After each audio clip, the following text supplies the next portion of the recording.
Tile and stone are very durable materials that can and should last a lifetime. When tiles break, more often than not, it's due to issues with the substrate or the installation method. The way you trowel mortar for setting tile makes a big difference. Let's look at the way to trowel and what's an error. Porcelain tiles in particular can withstand extra heavy service conditions. It takes a lot of impact or point load to cause bond loss when installed correctly over a sound substrate. The mortar under this tile was installed using the correct trowel method. No error here. On the other hand, since tile is a hard and brittle finish or a veneer, unsupported space under the tiles actually creates weak spots. That same porcelain tile may be easily damaged by the same impact, heavy loads, and other causes. Spot bonding with mortar is not recommended to set tile. It may be easier to set tiles flat to each other during the installation, but it's only a matter of time before the slightest force causes a failure. Little mortar actually comes in contact with the tile. It was easy to spot the tile that was installed correctly. The first tile was installed using the NTCA recommended ANSI standard. The others were not. Unfortunately, many tiles are being installed incorrectly, especially very large tiles, and this can result in costly breakage. So why does this happen? It's because most flooring adhesives were applied in this manner and the swirling motion was passed on. This is a more natural movement, just a simple bend of the elbow. It also didn't make much difference for flooring or very small tiles. The results of troweling this way are very misleading. You get the job done more quickly, but you can't get proper mortar coverage. Air gets trapped with nowhere to go and leaves the tile unsupported. Swirling the mortar causes voids where the tile is not bonded to the substrate. These voids can result in cracked tile and bond failure under normal use, but especially under point load or impact. In addition to impact and heavy loading, tiles set without proper mortar coverage are more likely to fail under many conditions. To name a few: substrate deflection, shrinkage or creep, thermal expansion in high temperatures, and freeze-thaw applications. A lack of perimeter or other movement joints affects well-bonded tile, so imagine when half or even less of a tile is adhered.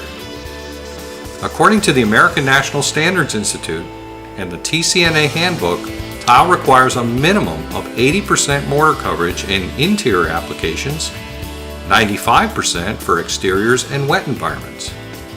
Natural stone tile requires at least 95% coverage in all areas.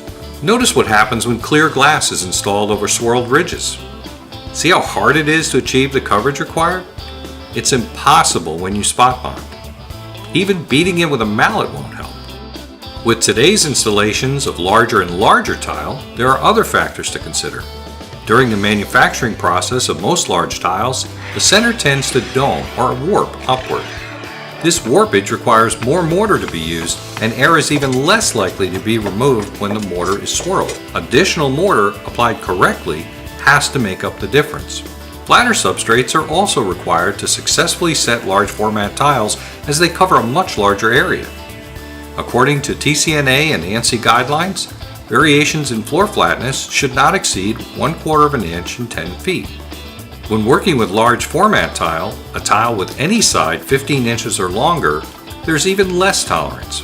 Variation is limited to 1/8 of an inch in 10 feet and no more than 1/16 of an inch in 24 inches. Surface inspection and preparation are required for correct mortar coverage.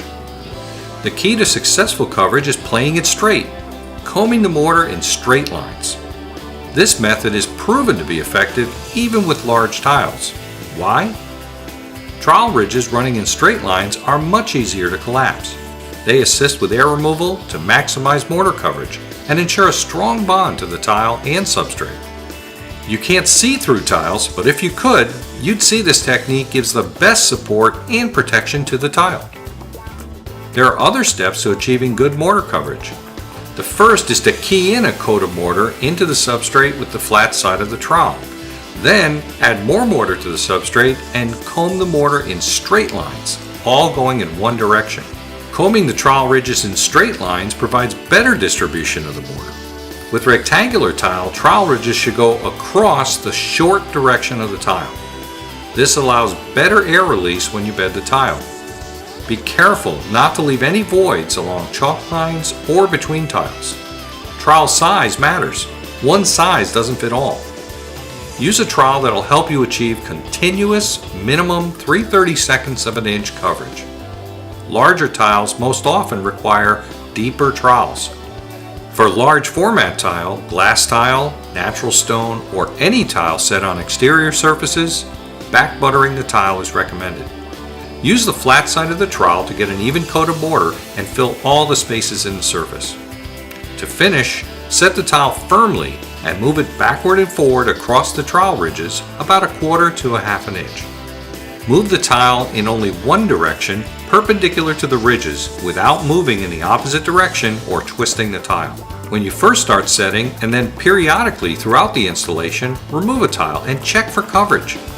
Ridges should be collapsed, and you don't want the tile or substrate to be missing mortar. As we've seen in these examples, it's clear that there's a right way and a wrong way to trowel mortar.